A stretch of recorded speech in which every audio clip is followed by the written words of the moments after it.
Hey everyone, I've noticed that many of you are enjoying the videos, but most of you haven't subscribed yet. We're super close to hitting 1,000 subscribers, and your support could help us reach that milestone. If you're enjoying the content, please hit that subscribe button and give this video a like.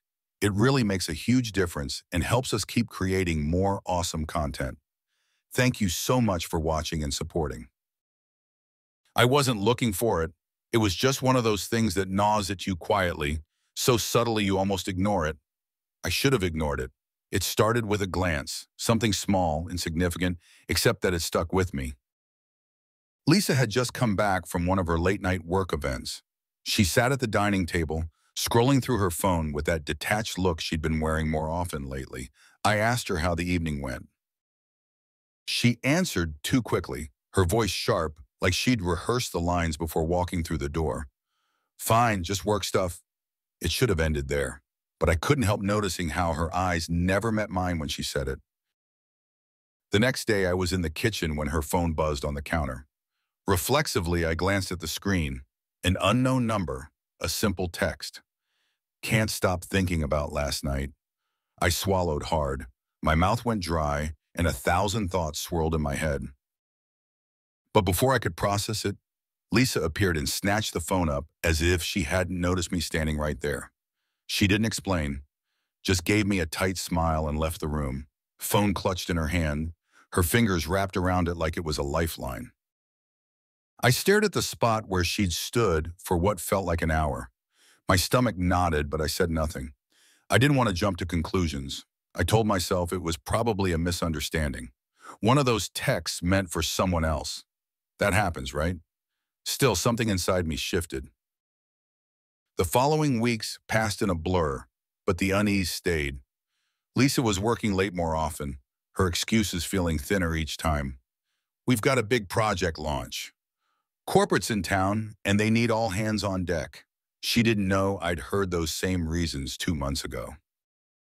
The tension between us was growing, thickening the air in the house until I felt like I could choke on it.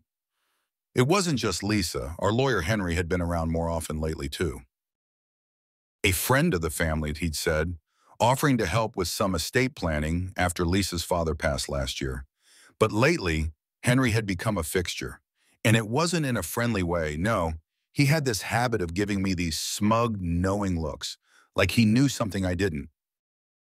One night at drinks, just me and Henry, he made a comment that struck me like a slap in the face, though at the time I couldn't pin down why. He smiled, raising his glass, and said, "You're lucky, Jake." Most guys couldn't keep a woman like Lisa happy. His voice was laced with something I couldn't quite place, something off. It stuck with me, hung over my head for days like a black cloud I couldn't shake.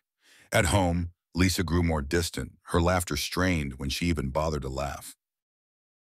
The things that used to connect us, our inside jokes, the comfortable silences, vanished. I tried to brush it off, to tell myself it was just stress from her job, that we were in a rough patch, but it would pass. I needed it to pass. Still, every night she came home late, I was left wondering. And Henry? He kept hovering around like some goddamn ghost, dropping by for casual visits, or calling about paperwork I didn't even remember asking for. Each interaction was punctuated by those passive-aggressive digs about my writing career, the novel I hadn't been able to finish in 2 years. Must be tough being stuck on that second book, huh? Writer's block, they call it. He'd smirk, knowing I didn't have an answer. That was the worst part, realizing that I didn't have an answer. I was stuck, not just on the book, but in my life, dependent on Lisa. My failure stretched before me like an endless expanse. I hated myself for it. I hated that I needed her, that I'd let myself become this pathetic, dependent shadow of the man I once was.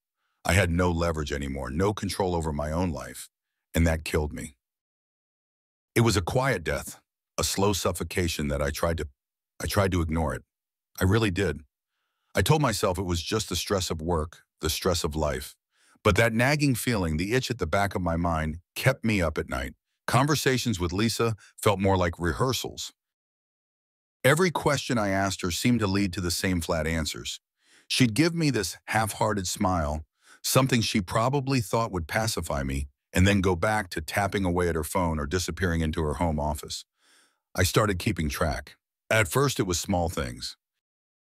How often she'd stay late, how many nights in a week she was too tired to talk or too busy to eat dinner together. The coldness between us was becoming too familiar. I'd ask her about her day, and she'd give me vague details that didn't add up.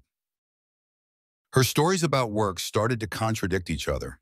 One day she'd say she was in back-to-back meetings, but the next she'd mention lunch with a colleague during the same time frame. I noticed the way her tone softened when she mentioned Henry, our lawyer. How she'd light up a little when talking about some joke he'd made or how helpful he'd been. It felt like a dagger every time. I wasn't paranoid. At least, I didn't want to think so. But the growing tension in the house had me questioning everything. She started coming home smelling like expensive cologne, not hers, and definitely not mine. The first time I asked, trying to make it casual, she laughed it off. "Oh, that's just perfume from one of the girls at work. We had a meeting and I gave her a hug." The explanation was so quick, too quick. I didn't press her, not then. But the more it happened, the more excuses she gave, the more I felt that tightness in my chest, the kind of tightness that tells you something's wrong but you don't have the courage to face it head on. At least not yet. I started noticing the patterns. It wasn't every night, but enough that I couldn't ignore it. The hushed phone calls in the other room, the texts she responded to late at night, her phone tilted just out of view as if I wouldn't notice. Sometimes I'd wake up in the middle of the night, the glow of her phone casting a dim light on her face as she lay in bed, her fingers quietly tapping away. I wanted to believe she was just catching up on work emails, but deep down I knew better. The tension in the house was suffocating. Lisa's warmth had long since faded, replaced by a chilly indifference. She wasn't cruel. She didn't have to be. The slow erosion of our connection did all the damage without her needing to say a word. I felt like a ghost in my own marriage, slowly fading from relevance. I told myself I was overthinking, that I was just feeling the weight of my own failures, my stalled novel, my floundering career, my dependence on Lisa for financial stability. But even that excuse felt like a lie. The truth was staring me in the face, and I wasn't sure if I was ready to see it. It was Henry, though, that smug bastard. His presence in our lives had gone from casual to constant. He made himself at home with every visit, lounging in my chair, drinking my whiskey, flashing his too white smile. Each time he came over, it felt like he was pushing further into the cracks of our marriage, widening them just enough for me to feel his presence long after he'd left. One night after a dinner party, Henry cornered me in the kitchen. He was half drunk, his grin a little too wide. "You know, Jake," he said, leaning in, his breath thick with the smell of bourbon, "you're a lucky guy having a wife like Lisa. Women like her, they need more than most men can give." He said it with a chuckle, but there was no humor behind it, just cold arrogance. I wanted to punch him right then and there.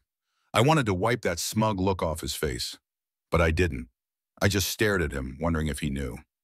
If he knew that I was starting to connect the dots, starting to see the picture I'd been trying so hard to avoid.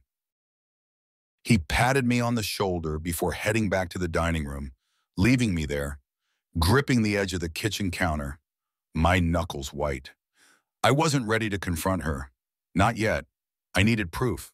I wasn't going to walk into a confrontation without something solid, something undeniable. I waited for the right moment, and it came one evening when Lisa was in the shower. Her phone, usually glued to her hand, was left unattended on the bathroom counter. I hesitated, the air between us heavy with suspicion, but I couldn't ignore it anymore. I needed to know. My hands shook as I unlocked her phone. The screen lit up, and there it was, a message from Henry. "Can't wait for this weekend. Missed you today." My stomach twisted. I scrolled further. Another message, this one from a few days earlier. "Last night was amazing. Wish I could see you more."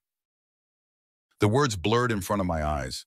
I kept scrolling, each new text tightening the noose around my heart. The messages weren't just flirtatious. They were explicit, detailed. Plans, rendezvous, little inside jokes I wasn't part of, photos that made me want to throw the phone across the room. My world shifted in that moment. Everything fell into place. All the late nights, the coldness, the lingering scent of cologne, it was all here spelled out in black and white. My pulse pounded in my ears, the rage bubbling up like boiling water, ready to spill over. I wanted to scream, to storm into the bathroom and demand an explanation, but what was the point? I already had all the answers I needed. There was no excuse she could give, no lie that could explain this away.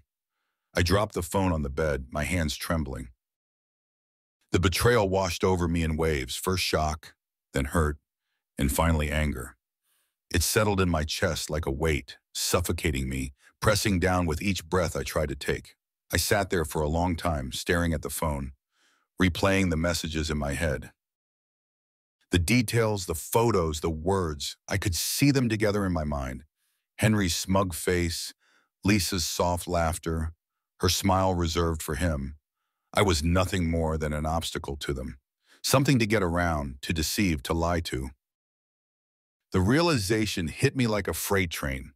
My marriage, my life had been a lie for months, maybe longer, and they'd made a fool of me. But this wasn't the time for confrontation. Not yet. I took a deep breath, forcing the rage down deep into my gut where it could simmer.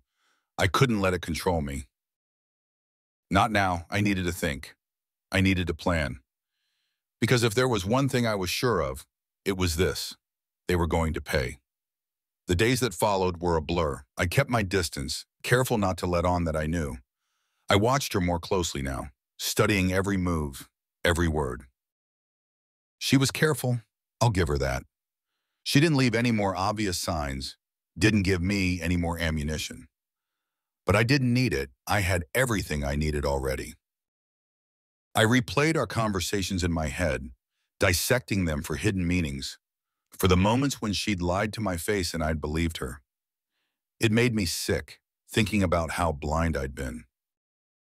How I'd let her walk all over me, trusting her without question while she built an entire life behind my back. But my anger had sharpened into something else now, something cold, something that wouldn't just lash out in the heat of the moment. I'd spent years feeling powerless, feeling like I was at the mercy of my failures, of my need for Lisa's approval, her love. But that was over. They thought I was weak. That was their mistake. I wasn't going to just confront her. That would be too easy, too predictable. No, I was going to destroy them both, quietly, methodically, and they would never see it coming. In the days after discovering Lisa's betrayal, something in me snapped into focus. The hurt, the shock, the fury, it was all still there, burning under my skin, but it was sharper now, controlled. My mind, usually clouded by self-doubt, had cleared in a way it hadn't in years. I knew what I needed to do. Lisa and Henry had turned me into a joke. They thought they could carry on their affair right under my nose, that I was too weak, too blinded by my own failures to see it. They'd underestimated me, and that's where they made their mistake. I spent the next few days pretending everything was normal. I was careful not to raise any suspicions, playing my part like a dutiful husband.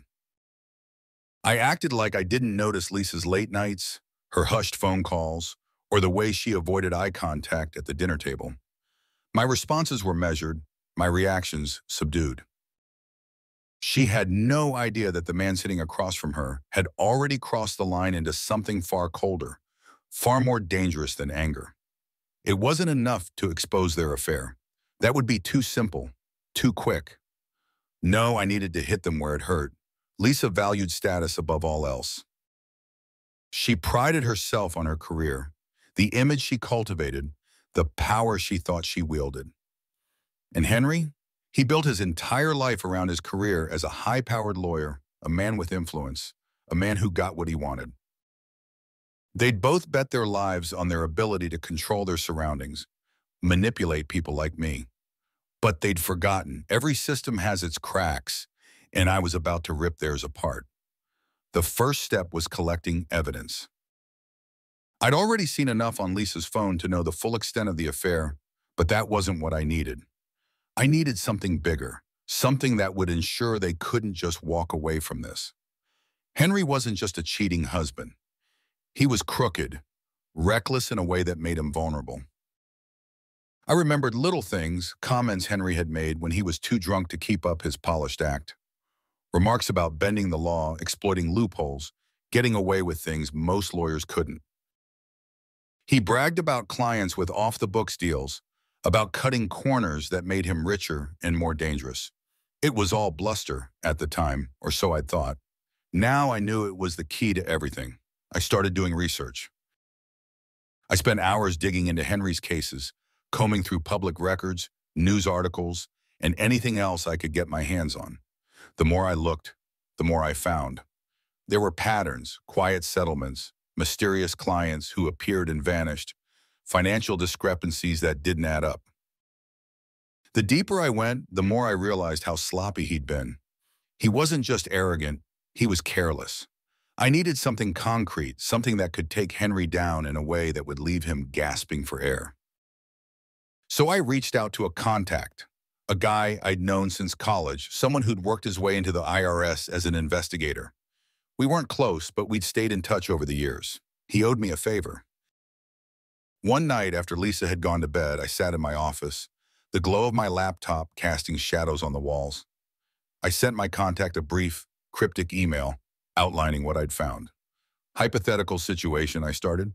What would it take to get someone like this audited? Asking for a friend. I attached a few of the documents I'd uncovered, just enough to pique his interest, but not enough to reveal my full hand. The response came quicker than I expected. He didn't ask for specifics. He didn't need to. He knew I wasn't asking for a friend. "This guy's toast," the email read. "Dang it. Send me everything you've got. I'll make sure it gets looked at." I stared at the screen for a long time after that, feeling the weight of what I was about to do settle over me. It wasn't just about revenge anymore. This was destruction. And I wasn't sure if I could stop, even if I wanted to. In the days that followed, I gathered everything I could. I spent hours sifting through Henry's financials, finding every questionable transaction, every shadowy deal. I printed out documents, made copies, and cataloged every shred of evidence. I was meticulous, careful not to leave anything out. The IRS would need a clean case to go after someone like Henry, and I was going to hand it to them on a silver platter. Lisa, of course, remained oblivious. She'd gotten comfortable, too comfortable. She'd slip into bed after her late-night meetings, her phone still buzzing with messages from Henry. I'd lie next to her, staring at the ceiling, already imagining the fallout that was coming. It was almost too easy. The moment finally came when I sent everything to my contact at the IRS. It was a strange feeling, hitting send on that email, knowing that it was the point of no return. I'd spent so long feeling powerless, and now I held the strings. Henry's life, his career, it was all about to implode, and he wouldn't even see it coming. Still, I knew it wasn't enough just to have him audited. That was part of the plan, but the real blow had to be public. It had to be humiliating. I needed to make sure Henry and Lisa's world crumbled in front of everyone they knew. That's when the charity dinner came into play. It was an annual event, high profile, exclusive, the kind of thing Lisa loved to flaunt in front of her colleagues. This year, Henry's firm was a major sponsor. He'd be there, front and center, basking in the spotlight like the smug bastard he was. Lisa, of course, insisted I come with her. "We need to show a united front," she'd said, her voice dripping with that faux sweetness she thought still worked on me. I agreed, smiling as if nothing had changed, even though my mind was already racing ahead to what I had planned. The night of the event, I dressed in the suit Lisa had picked out for me weeks earlier, playing my part to perfection. We arrived together arm in arm, just like she wanted. The room was packed with executives, lawyers, and socialites, people who thrived on power and influence. People who would tear Henry apart the moment they smelled blood. Henry was there, of course, in the middle of it all, shaking hands, laughing too loudly, his eyes darting toward Lisa every chance he got. He spotted me from across the room and raised his glass, that same smug smile plastered on his face. I smiled back. The dinner dragged on, each moment ticking by in excruciating detail. But I wasn't nervous, not anymore. The wheels were already in motion. I'd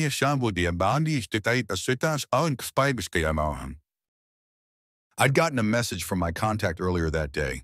They were coming, and they were bringing everything. It happened just as dessert was being served. A commotion at the entrance drew everyone's attention. Two men in dark suits walked in, their badges gleaming under the chandelier lights. I watched as they made their way through the crowd, heading straight for Henry. He didn't see them until it was too late. The room went quiet, the only sound the soft clinking of silverware as people froze in their seats. Henry's face drained of color as the agents handed him a thick envelope, their voices low but commanding. "Mr. Bennett," one of the agents said, his tone formal but firm. "We need to speak with you about some irregularities in your financial filings." For a moment, Henry just stood there, stunned, his mouth opening and closing like a fish out of water. Then the whispers started, small, sharp murmurs spreading through the crowd like wildfire. People who had been kissing Henry's ass moments before were now leaning away, casting sideways glances as if his downfall might somehow taint them. Lisa's grip on my arm tightened, her eyes wide with the confusion and panic. "Jake," she whispered, her voice trembling. "What's happening?" I didn't answer. I just watched as Henry tried to regain his composure, tried to act like he had everything under control. But it was too late. The damage was done. The agents escorted him out of the ballroom, leaving a trail of shocked faces in their wake. The room erupted into a low buzz of conversation, people exchanging gossip in hushed tones, their eyes flicking back to where Henry had been standing. Lisa turned to me, her face pale. "We need to leave," she said, her voice urgent. "Go ahead," I told her, my voice calm. "I'll catch up." She stared at me, confused, but didn't argue. She hurried out of the ballroom, her heels clicking against the marble floor as she made her way through the crowd. I stayed behind, savoring the moment. Henry was gone, his empire already crumbling. Lisa had no idea yet, but she'd just lost everything she thought she had. And I wasn't done, not by a long shot. I walked out of the ballroom, letting the cold night air slap me awake. I needed a moment to clear my head, to savor what had just happened.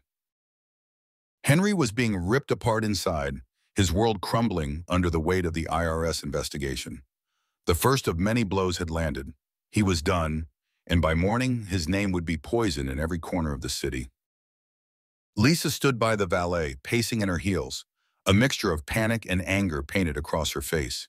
She hadn't connected the dots yet, hadn't realized what was about to hit her. In her mind, I was still the oblivious husband, the weak man who would come running to fix everything. "Jake, what the hell just happened?" She rushed to me, grabbing my arm, her eyes wild, searching for answers. This can't be happening. Henry can't be." I cut her off with a look. "Get in the car, Lisa." She blinked, confused, thrown by the coldness in my voice. I'd never spoken to her like that before. There was no pleading, no softness. I wasn't the man she was used to manipulating. "Jake," she stammered, "we need to figure out what's going on. I said get in the car." Her mouth snapped shut. For the first time in years, I saw something like fear flicker in her eyes. It was a small victory, but it felt damn good. She turned without another word, slipping into the back seat as the valet opened the door. I followed, settling into the seat next to her as the driver pulled away from the curb. The silence between us stretched thin, her breathing shallow, her body tense as she stared out the window, probably trying to make sense of it all. But she wouldn't. Not yet. The car ride was a blur. I wasn't thinking about the logistics of what came next. I'd already set those in motion. I was thinking about how quiet everything suddenly felt inside me. The rage that had once threatened to consume me had drained away, leaving behind only this eerie calm. I'd always imagined revenge would feel like some kind of triumph, a rush of vindication. But now, sitting next to the woman who had betrayed me, I realized it wasn't triumph I was after. It was release. We pulled up to the house and Lisa was the first out, her heels clicking on the driveway as she hurried inside. I followed, deliberately slower, letting her stew in her confusion. She needed to feel off balance. It was the only way to break through that armor of hers, the one that kept her in control of everything. Once inside, she turned to face me, her arms crossed defensively. "What's going on, Jake? You've been acting strange all night." "What happened to Henry?" Her voice wavered, but she tried to hold on to that edge of authority, that belief that she was still in control of the situation. But I saw it in her eyes, the panic creeping in. She knew something wasn't right. I stepped closer, taking my time, watching her squirm. "Henry's been laundering money, among other things." Her eyes widened. "What? No, that's impossible. He wouldn't." "He did," I said, cutting her off. "He's been using his firm to move dirty money for years, and now the IRS is on him. They'll tear his life apart, piece by piece." She shook her head, disbelief coloring her features. "Jake, you don't know what you're talking about. You're making wild accusations." "I know everything, Lisa." My voice was low, but it cut through her objections like a blade. "I know about Henry's shady deals. I know about his clients, his offshore accounts. I know about the affair." The color drained from her face. She took a step back, her hand gripping the back of the couch as if she needed something to anchor her to the ground. "You've been sleeping with him for months," I said, the words rolling out easily now. "While I sat here pretending not to see it, you were off with him, thinking I was too blind to notice. Well, I noticed, and now he's going to lose everything." Her lips parted, but no words came out. The shock was written all over her face like someone had ripped the floor out from under her. She stumbled, trying to regain her footing, trying to find something, anything, to say that would fix this. She started, her voice cracking. "Jake, it's not what you think. I was going to tell you. I was going to end it with him." I laughed, a short, bitter sound that echoed in the room. "End it? You weren't going to end anything, Lisa. You were just waiting for the right moment to leave me. Once Henry got the divorce papers lined up, you were going to take everything. You two had it all planned out, didn't you?" Her eyes darted around the room like a trapped animal, searching for an escape. I didn't want to hurt you, Jake. I didn't mean for this to happen. It just did. I was lonely. You were so distant, so wrapped up in your failures, I didn't know what else to do. That old familiar weight settled on me, her turning it back on me, making my failures the reason for her betrayal. But it didn't sting the way it used to. Now it was just empty. "I was distant because I was trying to make our life better," I said, my voice steady. "I was trying to fix things. But you took the easy way out. You found someone who made you feel powerful, who gave you what I couldn't at the time. And now, look where it's gotten you." She stared at me, her lips trembling. "Please, Jake, we can fix this. We can go to counseling. We can work on things. I never stopped loving you. It was just a mistake. A terrible mistake." I shook my head. "No, Lisa, it wasn't a mistake. It was a choice. And now you get to live with it." I pulled a small stack of papers from my jacket pocket and tossed them onto the coffee table in front of her. Her eyes flicked down, confusion creasing her brow as she hesitated, then slowly reached for them. When she saw what they were, she froze. Divorce papers. Her gaze snapped back to mine, wide with disbelief. "Jake, no, you can't." "I can," I said, cutting her off. "And I am. This is over, Lisa. You made your choice. Now I'm making mine." Tears welled up in her eyes, and for the first time, I saw real fear there. Not just panic, not just shock, real fear. She knew what this meant. She wasn't walking away with a tidy settlement, with Henry's money to fall back on. She was walking away with nothing. "Jake, please," she whispered, her voice breaking. "Please don't do this. I don't have anyone else. Henry, he's going to lose everything. I'll be left with nothing. You can't leave me like this."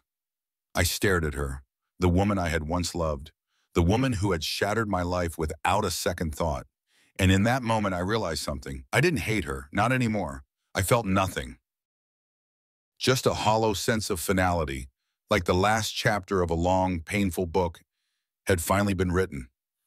"You're right," I said quietly. "You will be left with nothing." Her tears spilled over, her sobs quiet, desperate. But I didn't feel the urge to comfort her, to tell her everything would be okay. It wouldn't be. Not for her.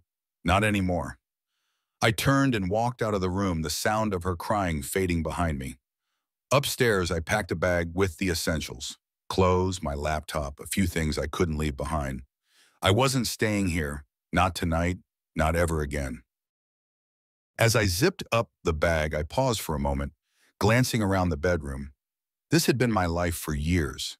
This house, this marriage. And now it was all behind me. But I didn't feel regret. I didn't feel the weight of what I was leaving behind. I felt free. I slung the bag over my shoulder and walked out the door. As I shut the door behind me, leaving Lisa downstairs in the wreckage of what she'd built, I felt a weight lift. Each step up the stairs felt lighter, as though I was shedding years of doubt, anger, and resentment. The house, once a shared home filled with memories, was now just a shell, a hollow reminder of everything we'd lost. Or maybe everything I had finally let go. I reached the top of the stairs and paused at the bedroom door. For a moment, I stood there, hand on the knob, taking in the finality of it all. Inside, the room was exactly how we'd left it that morning. Perfectly made bed, her perfume lingering faintly in the air, the life we had once tried to maintain. It felt foreign now, like it belonged to someone else. I grabbed the suitcase I had half-packed days earlier and added the last of my things, my laptop, a few shirts, a pair of shoes. It was a quiet, deliberate process. No rush, no hesitation. The decision had been made long before tonight. This was just the last step.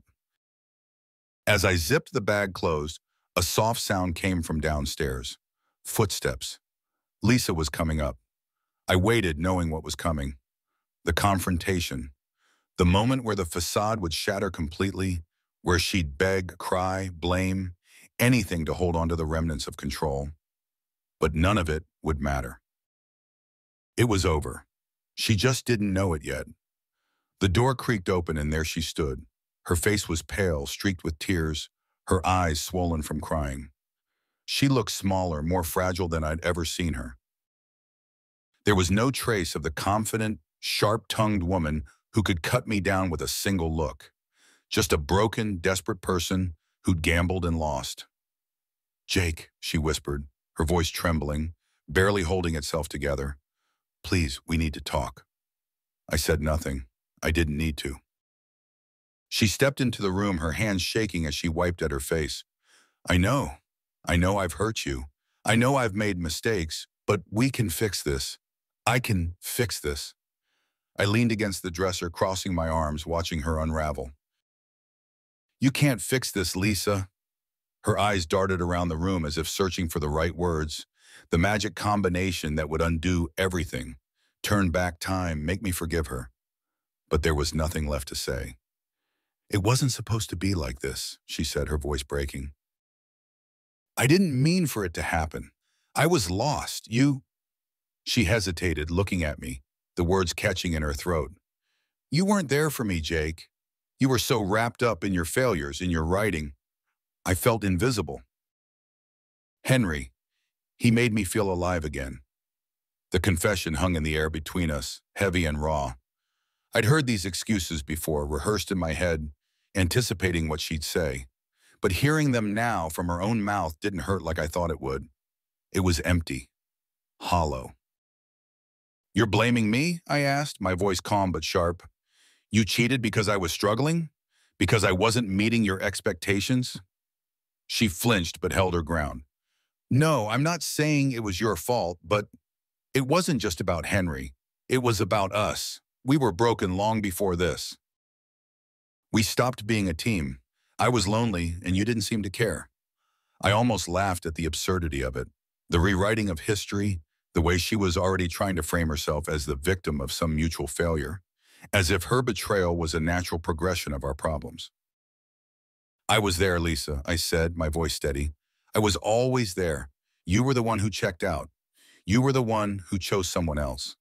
She shook her head, her tears coming faster now, her voice cracking with desperation. "I didn't choose him over you, Jake. It wasn't like that." I was lost, and he was there. I didn't know how to stop it once it started, but it didn't mean I stopped loving you. There it was, the final lie, the one that was supposed to make everything better, to soothe over the betrayal, to pull me back in. I looked at her, really looked at her for the first time in years, the woman I'd once loved, who I'd built a life with, who I thought would be by my side no matter how hard things got. She wasn't that person anymore. Maybe she never had been. I don't care if you still love me, I said quietly. It doesn't change anything. Her face crumpled, and she took a step toward me, her hands outstretched, as if reaching for a lifeline. Jake, please, we can go to counseling. We can try again. We can fix this. I'll do whatever it takes, I swear. Just don't walk away. I stayed where I was, watching her.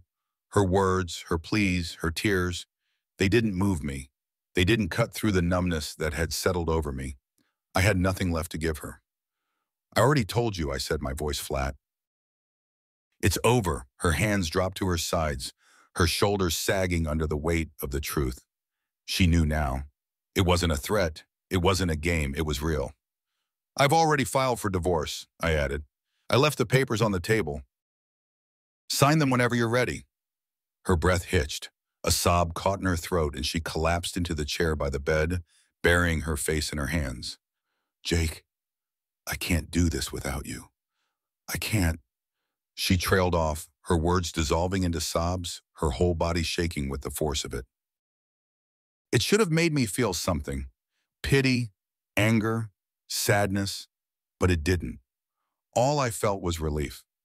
The finality of it was setting in, and with it, a sense of freedom I hadn't known in years. I turned, grabbed my bag, and headed for the door. She didn't move. She didn't try to stop me this time. Just as I reached the hallway, I paused, my hand on the doorframe. Henry's done, you know. She lifted her head, her tear-streaked face a mask of confusion. What? Henry's finished, I repeated. His career, his reputation, his money, it's all gone. The IRS is going to tear him apart. Her mouth opened, but no sound came out. The realization hit her in waves, slowly crashing over her as the full weight of her situation settled in. Everything she had built her life around, Henry, her future with him, was crumbling, just like the foundation of our marriage had. You can stay here if you want, I said. It's yours, but don't expect Henry to come to your rescue. He's going to have enough of his own problems.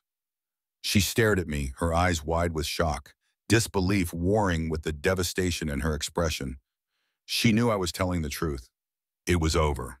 For her, for Henry, for all of it. I turned and walked down the stairs, the echo of her quiet sobs following me as I left the house. I didn't look back. There was nothing left to look back at. The night was cold as I stepped outside, the air sharp against my skin, but it felt good, clean, like I could finally breathe again. I tossed my bag into the backseat of my car and slid into the driver's seat, my hands gripping the steering wheel. I sat there for a moment, staring at the empty road ahead, the quiet hum of the engine, the only sound in the stillness of the night. This was it, the end of one life. The beginning of another. I didn't feel triumphant. I didn't feel victorious. What I'd done to Henry, to Lisa, it wasn't about winning. It was about ending something that had long since died. There was no satisfaction in it, just peace, a strange, unsettling peace. As I drove away, the house disappearing in my rearview mirror, I realized something. The man who had entered that ballroom tonight, the man who had been blinded by betrayal, driven by revenge, was gone. What was left in his place was someone else. Someone free from the lies, the pain, the toxic weight of a marriage that had been suffocating him for years. And for the first time in a long time, I didn't feel weak. I felt free. I didn't know what the future held. I didn't know where I was going or what would come next. But as I drove into the darkness, leaving Lisa and Henry behind, I knew one thing for sure. Whatever came next, I was ready for it. In the weeks after leaving Lisa, my life became a blur of silence. It wasn't a deafening kind of silence. the type that presses on you, suffocates you with loneliness. No, this was different. It was a quiet that felt clean, like the air after a storm. For the first time in years, I was alone, not trapped in my thoughts or buried beneath Lisa's expectations. Just alone, and it was peaceful. The divorce moved faster than I expected. Lisa signed the papers a few days after I left, probably knowing there was no way out. I didn't drag it out. I didn't need to. By then, Henry's life was imploding in real time. I heard through the grapevine that his law firm had been seized, assets frozen, and there was talk of criminal charges. The man who had strutted around like a god at that charity event had vanished, replaced by a broken figure scrambling for air as the IRS bled him dry. Lisa hadn't reached out since that night. I imagine she was still trying to salvage what was left of her life, but there wasn't much left for her to hold on to. The house, our house, was hers now, but it felt like a hollow victory. She had tied herself to Henry, bet her future on him. Now, with both of them ruined, I could only assume she was drowning in the consequences of her choices. I didn't care. I thought I would, at least at first, that there'd be satisfaction in knowing I had destroyed them both. But as time went on, I realized that my revenge hadn't left me with the rush of vindication I'd anticipated. It didn't feel like a triumph. It just felt like something I had to do to move forward, to wipe the slate clean. And now that it was done, I could finally start again. My days became simple. I'd wake up, make coffee, sit in front of my laptop, and just write. For the first time in years, I didn't feel the weight of failure pressing down on me. My mind wasn't fogged by doubts or poisoned by Lisa's passive-aggressive barbs. The words came slowly at first, like trying to start an old engine after it had sat dormant for too long. But they came, each day a little more, a little easier. The novel I had been struggling to finish for years finally took shape. It wasn't a masterpiece, but it didn't need to be. It was mine. The story was raw, more autobiographical than I'd like to admit. It was about a man pushed to his breaking point, betrayed by the people he loved, who clawed his way back to find something better on the other side. I poured everything into it, every sleepless night, every doubt, every scar. The pain of Lisa's betrayal, the anger that had fueled me for so long, it all bled into the pages. And in doing so, I found a strange kind of catharsis. It was like I was exorcising the ghosts of my old life, giving them shape and form on paper. And once they were there, they couldn't hurt me anymore. By the time I typed the final words, I felt lighter. Not healed, not whole, because scars don't just vanish, but lighter. I'd carried the weight of Lisa's betrayal for so long that I hadn't realized how much it had taken from me. Now, with that weight gone, there was room for something else, for something better. A month after finishing the manuscript, I sent it to my agent, not expecting much. My first novel had been met with lukewarm reviews, and I hadn't published anything since. But this one was different. It was raw. It was honest. It was the story of a man who had been broken, but wasn't content to stay broken. And that resonated. To my surprise, my agent loved it. He called me 2 days after I sent it, his voice practically buzzing through the phone. "This is the one, Jake," he said. "This is the book that's going to put you back on the map." I didn't know how to respond at first. I'd spent so long feeling like a failure that the idea of success felt foreign, like it belonged to someone else. But as we talked about publishing deals, about the excitement building around the book, I realized something. I wasn't the same man who had started this journey. I wasn't the man who had been paralyzed by his failures, who had been diminished by his wife's betrayals. I had reclaimed something in the process of writing that book, something that had been taken from me long ago. My self-worth, my voice. The version of me that didn't need validation from anyone else, especially not Lisa. One afternoon, I found myself driving past the house, our old house, the one I had walked away from that night. It looked the same from the outside, but there was something different about it now. Maybe it was because I didn't see it as home anymore. It was just a building filled with memories that didn't belong to me. I didn't feel the pull to go back inside to see if Lisa was still there. still trying to hold together the pieces of her ruined life. I had no curiosity about how she was doing, no desire for one final confrontation or closure. We'd had our ending. Anything after that was just noise. I kept driving. By the time the book was released, things had come full circle. I wasn't just Jake, the struggling novelist anymore. I was Jake, the author of a bestseller. The book caught fire in ways I hadn't expected, climbing the charts, garnering attention. People wanted to know who I was, where the story had come from. They wanted interviews, appearances, profiles, but I kept it simple. I wasn't interested in being a public figure. I just wanted to write, to keep building something that was mine. It wasn't about fame or proving something to anyone else. It was about having control again. Control over my life, my story. For too long, I had let others write my narrative, had let Lisa's opinions and betrayals shape who I was. Now I was the one in charge. Months after the book's release, I was invited to speak at a writers' convention. It was a small, intimate event, nothing like the grand charity dinners Lisa had dragged me to. But as I stood in front of the audience, talking about the journey that had led me here, I felt something I hadn't in years. Pride.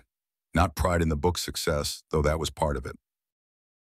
But pride in myself, for surviving, for pushing through the darkest moments, for refusing to let Lisa or Henry or anyone else dictate my worth. After the talk, I wandered around the venue, soaking in the atmosphere. It was filled with other writers, creatives, people who had been through their own struggles and were trying to tell their own stories. I felt a connection with them, a shared understanding of what it meant to fight for something, to keep going even when the odds were stacked against you. One of the attendees approached me after the event, a woman in her mid-30s, her hands clutching a copy of my book. She introduced herself, said she was a writer too, that she'd been stuck on her latest project for months. "Your story really hit home," she said, her voice soft but sincere. "I've been in a rut, and hearing about your journey, it's inspired me to keep going." I smiled, feeling a warmth spread through me. "Don't stop," I told her. "Whatever you're writing, keep at it. It's worth it." She nodded, her eyes bright with gratitude. "Thank you." As she walked away, I realized something. My story wasn't just about revenge. It wasn't just about destroying Lisa or Henry. It was about finding myself again, about reclaiming my voice and my identity. And in doing so, I had found a new sense of purpose, not just as a writer, but as someone who had something to say, something worth sharing with the world. The sun was setting by the time I left the convention, the sky painted in shades of pink and gold. I stood outside for a moment, breathing in the cool evening air, and felt that same strange peace settle over me again. It wasn't the quiet of defeat or resignation. It was the quiet of acceptance. The past was behind me. Lisa, Henry, the betrayal, they were all part of a story that had ended. And while the scars would always be there, they no longer defined me. As I walked to my car, I glanced at my phone. A new email notification popped up from my agent. I opened it, reading the subject line. "Second book deal offer. Let's talk." I smiled, slipping the phone back into my pocket. The road ahead was open, and for the first time in years, I was ready to take it. Whatever came next, I knew I was prepared. This was the beginning of something new, something better. And this time I was writing the story.